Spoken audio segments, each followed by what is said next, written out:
What's your favorite thing about the Dodgers, though? What's my favorite thing about the Dodgers? Yeah.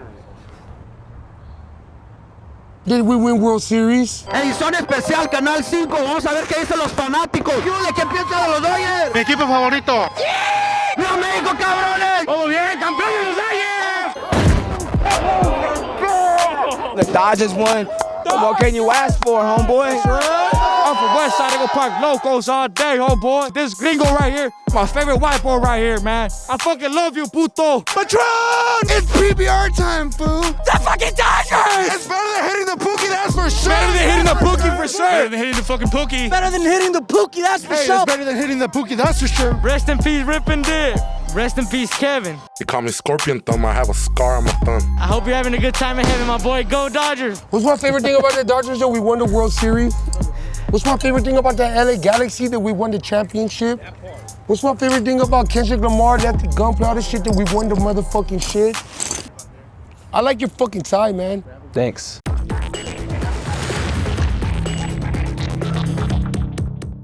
Good morning, ladies and gentlemen. You're watching Channel 5 News, and for today we have our first ever sports special. Sports special. Deporte? And that's about the victory secured by the Los Angeles Dodgers, which is a baseball team here in California. As many of you know, they won the World Series back in 2020 and again this year in 2024. I'm gonna let you guys in on some top secret information. Back in 2020, I actually filmed the LA Dodgers celebration. Do you like the Dodgers? Oh, I love the Dodgers, most definitely. But due to a contractual dispute, I couldn't release the footage. But guess what? I'm free, and so are you, and we're gonna watch that together. The news gets even better. This year we had two of our correspondents live on scene on Sunset Boulevard in Echo Park, just a stone's throw from Dodger Stadium, to watch the celebrations as they unfolded. And we're gonna give you a 4-year span coverage of both celebrations as they happened in the past. I watch you guys all the time. I'm subscribed to Patreon. You guys are the best. I fucking love Channel 5 forever. Channel 5, yes! My ass cheeks are sweaty. I need a shower before I have sex with you tonight, baby. What the fuck are you talking about? We're about winning. All we do is win. All we can do is win. We win.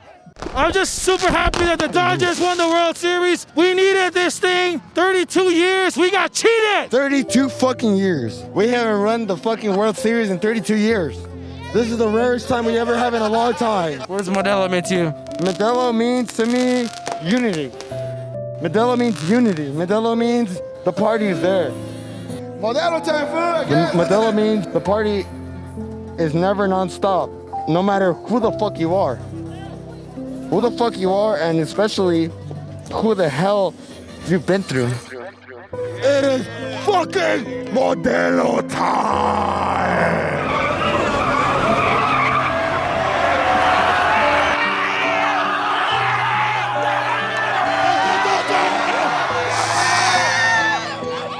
God, what news channel was it that they told you you're a fake journalist? I am staring at a man who claims to be a journalist. You're a fuck up. Oh, Guardian. Oh yeah, fuck the Guardian. Fuck the Guardian. Fuck cheating. Let's go, Dodgers!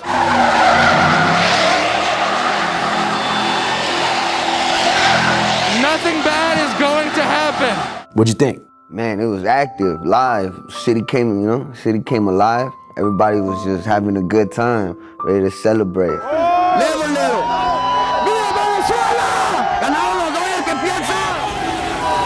How would you describe the energy in the air? Energy, it was insane. It was straight chaos, straight, activeness, LA shit. Yeah, I mean, people would go crazy. They was twerking on the streets, blowing shit up, tagging on everything. They blew up a bus. But yeah, that shit was going up for sure. Whenever I analyzed the footage, I noticed that it was so loud out there that I couldn't actually hear almost anything anybody was saying.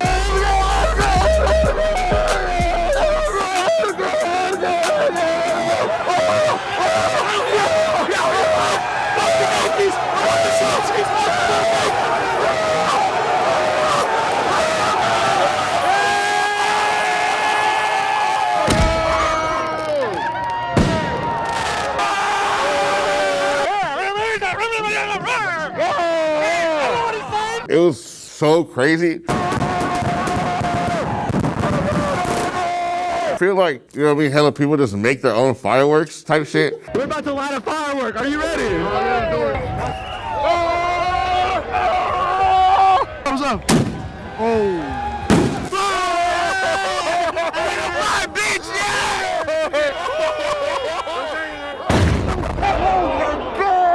I felt like I was in a war zone. You know, like in movies, like when a bomb goes off and like everything goes silent and you get that ringing shit. It was like that, but constant. Beanie, I noticed that you had a black eye. I had 2 black eyes. You know, it is what it is. Still pulled up, you know, got the job done. What do you think the Dodgers means to people? We just mean a reason to go outside and kick it and get active, straight up. That's what I see. But go Dodgers. What does it mean to be a Dodgers fan? The meaning of being a Dodgers fan is to be from LA, to have that corazón mexicano, to know about Fernando Valenzuela. So this is us celebrating that there was 2 Mexicans on this team, one from Sinaloa and one from Nayarit, El Cora y El Sinaloense. Brown people did not care about the Dodgers until they got Fernando Valenzuela. There was a Valenzuela mania, and everybody liked the Dodgers. Ever since then, we see representation, so therefore we have pride in it. If we don't see brown people in the team, we're not gonna come out like this. And viva Mexico, güey! ¡América, cabrones! Yeah, viva los Dodgers! Hey, but don't forget about Chavez Ravine. Don't forget about Chavez Ravine and the people they displaced, all the brown people. Chavez Ravine is when the Dodgers moved from Brooklyn over to LA. All that hill was brown people. That was native people. And they displaced them from the place. They built the stadium. That's why I boycott the stadium, but not the team. Hey, so growing up here in LA, did you guys ever hear anything about the history of how Dodger Stadium came to be? I heard about it, you know. I just never kind of fully got into it, but you know, some people lost their homes. It's all fun and games to lose your house. Save my house from Bill Joyner. Hey man, thanks for that web link. It's really working. I don't know if you guys missed the memo, but we just dropped an entire feature film.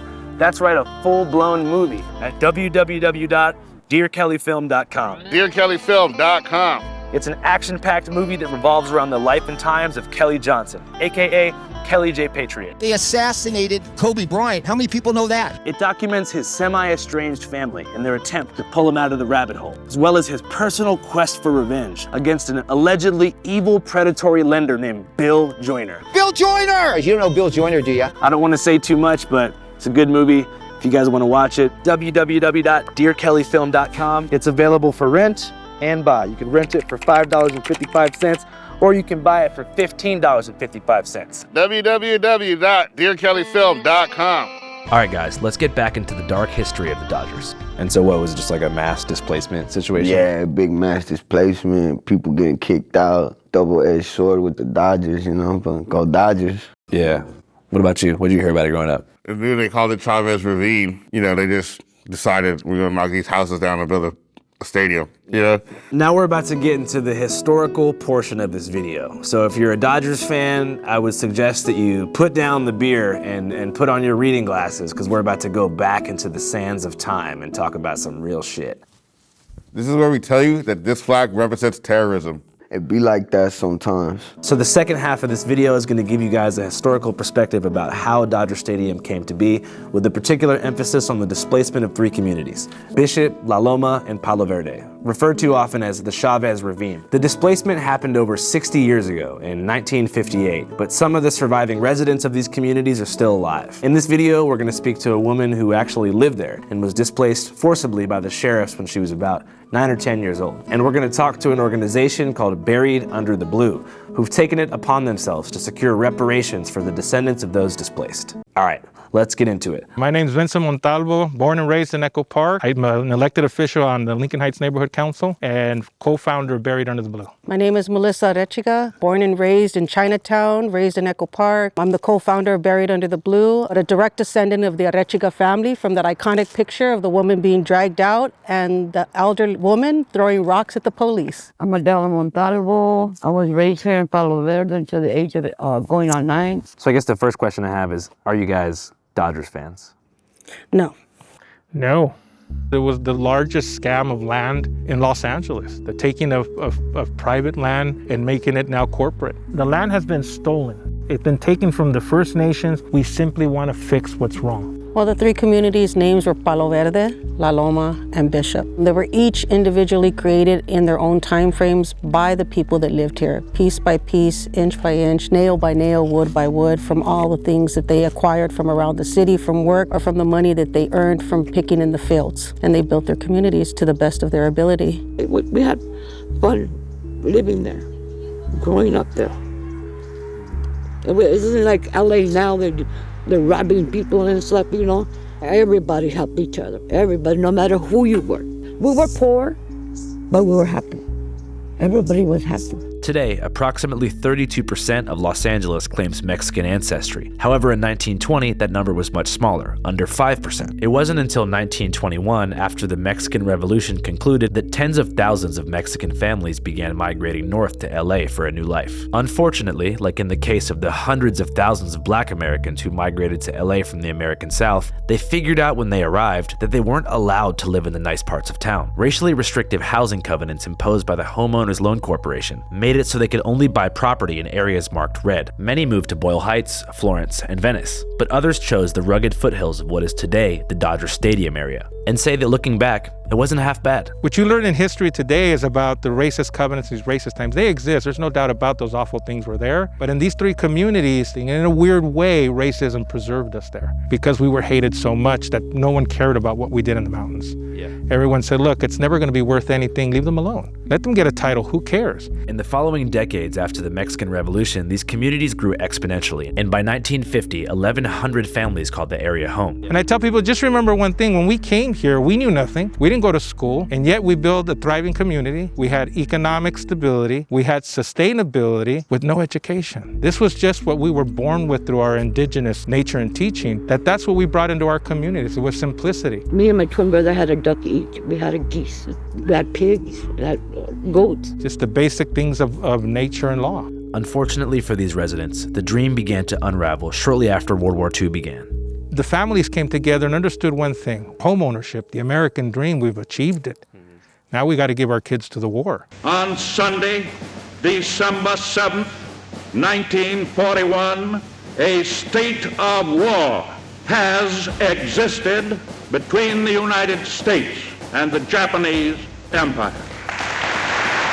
By 1943, approximately 45% of all able-bodied American men were deployed to the war, which shrunk these three communities and exhausted the women, leading to mild structural decay like plant overgrowth. This was enough for the LA Housing Authority to declare these three communities blighted, which, not so coincidentally, coincided with the city's plans to build something called Elysian Park Heights, a large, affordable apartment complex for returning veterans. Sound familiar? In an effort to clear out the Chavez Ravine communities, the city sent out eminent domain notices to every homeowner in the area, which in simple terms means sell your home or the government will seize it. In 1951, they received notices threatening them that if you don't sell your home, we'll condemn it and you'll get nothing. That was a threat that most people could not accept. This was their livelihood. This was all their money, generations of wealth being put in there. They would lose it. Those who held back, which were many, at least 75% of the community, resisted for the next 3 years, going to public hearings, meeting with their city council people, meeting with Mayor Polson. Thankfully, the Red Scare against communism actually worked to the advantage of these communities, while the Black community in South Central saw a steep decline in home ownership, as well as the rapid construction of low-rent government housing like the Nickerson Gardens and Jordan Downs. Somehow, someway, a real estate company hired a PR firm to run negative stories about the Elysian Park Heights building, calling it a socialist communist experiment, and so the building was never built.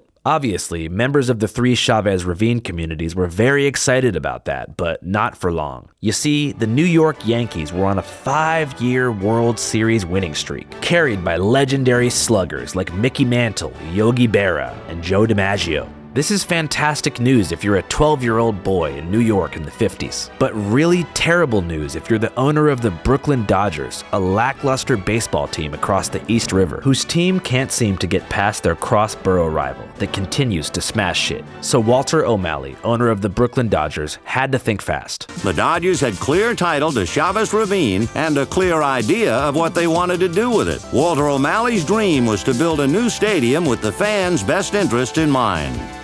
We will have a road coming out. And so, on September the 17th, 1959, the monumental task of constructing the perfect baseball stadium began. Intoxicated by the idea of MLB investment, the city of LA decided to extend its eminent domain notices over the ravine, with immediate plans to sell the land to O'Malley. And it was only until 1959 when they forced most of the families out. There were probably about 20 families left in 1959 when they came in, that they called today now Black Friday in the city of Los Angeles, where they were forcefully, displaced by the sheriffs and the LA city. From the stories that my mother has shared with me, who was there and a young kid, she shared that she was very frightened, that it was scary, that they had put her actually on the back, on like a little chair, on the back seat of the door with a little cup of hot chocolate. My grandfather and they had told her, like, don't move, sit there.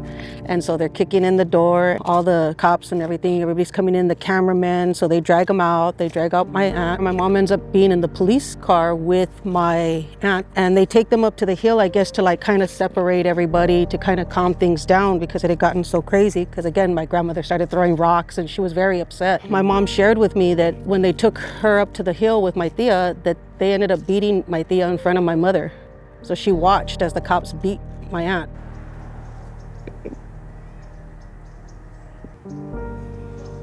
It's so hard to explain the feeling of seeing all that, and them not caring.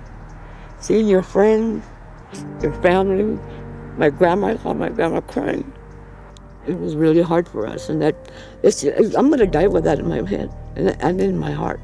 Shortly after the forced evictions, most residents either became homeless or had to move to other parts of LA with pennies to their name. After people were forced out of this area, what neighborhoods did they mostly move to? My family moved to Echo Park. We had some that moved to Lincoln Heights, Pico Rivera, and my great-grandmother moved to City Terrace. In a sadistic act of 5D chess, not all of the homes were demolished. Some were physically moved to more affluent areas and marketed for their rustic charm, or sold to movie studios in the valley. 100 of those homes from the 3 communities were moved and replaced throughout Los Angeles that still stand today. Universal Studios also has some on their set that they used. And what was that movie, To Kill a Mockingbird? To Kill a Mockingbird, yeah. The house that Finch was in To Kill a Mockingbird, that was from Palo Verde. There was another one called The Medal for Benny that you could actually see 1930s footage of what the community looked like. But that was filmed in the community versus them taking the homes and going and filming it somewhere else. As far as the homes that remained, most were replaced by mounds of dirt, but others were replaced by the baseball field itself. From third base on, the school was there, and then from third base to second, all the way to the pavilion seats, there were houses going up under the ridge there. You're talking about third base of the baseball field? Baseball field, yeah. That was a school on third base? Yep. Yeah, all they did was take the roof off, and they threw the dirt in. Still there today. There was a cemetery, too. That's why they say the Dodger Stadium is haunted. For many decades, the Mexican-American community in LA boycotted the Dodgers. That was until they recruited rock star rookie Fernando Valenzuela in 1981. 1981 will be the year of Fernando Valenzuela. El Toro managed to do something not even Superman or Rocky could accomplish on the first run of poster prints. This created a Justin Bieber-style effect dubbed Fernando Mania, permanently cementing the Dodgers brand as a staple of Chicano greatness. Brown people did not care about the Dodgers until they got Fernando Valenzuela. I remember the time that they took us to go see Fernando, my dad, and my dad didn't understand the history of what happened to my grandfather, and they literally stopped talking for, how many years was it? Like 20, 30 years, one incident. And my grandfather didn't tell me until later. He goes, he was a son of a bitch for taking you, and here I am, a young kid, and I got my Fernando jacket. He didn't like the word Fernando. To the dismay of activists, like those at Buried Under the Blue, O'Malley was able to launder the team's reputation through Fernando's greatness. And today, most Dodgers fans don't even know or particularly care about what happened back then. Have you heard about the history of Dodger Stadium and what happened? What's the history? They basically had to tear down these people's community to build the stadium. And they were sad? Yeah. Well, fuck that. Fuck it, fool. There was way so much history and happies were happier that they tore down that community. Imagine that community would have never got torn down. Thank goodness they tore it down, man. It is what it is. The Dodgers is great. Let the Dodgers go right there. If the Dodgers want to tear down the trailers, go ahead. Grandpa born and raised in Traverse City, we still Dodger fans, for real. Yeah. Fuck out of here. You'd think that the people at Buried Under the Blue have an issue with anyone being a Dodgers fan, but the opposite is true. They understand that there's no walking back the fandom the teams created, and are most concerned with securing reparations for the descendants of those displaced by the LA Sheriff's and Housing Authority. If you'd like to learn more and want to figure out how to support them, go to their website, www.buriedundertheblue. And as far as supporting Channel 5 goes, if you want to watch an extended, uncut interview with Baldwin Park's very own Lefty Gunplay, go to our Patreon, www.patreon.com/channel5. As many of you guys know, we are totally independent and 95% crowdfunded, so it's your support that keeps the wheels moving. So if you want to see more of Lefty and support us, head on over. We're also going to be heading to New York City, the Big Apple, on February 19th of this year, to show an exclusive director's cut of the film with new deleted scenes, live commentary from me, a surprise hip-hop performance, and much, much more. Tickets are available now in the pinned comment and description. Channel 5 live worldwide, Hollywood and Vine. Fuck the authority, Channel 5 News. Channel 55. We don't fuck with custers, and 5 is the best number. You know that sport that you love? It kind of ruined a couple people's lives.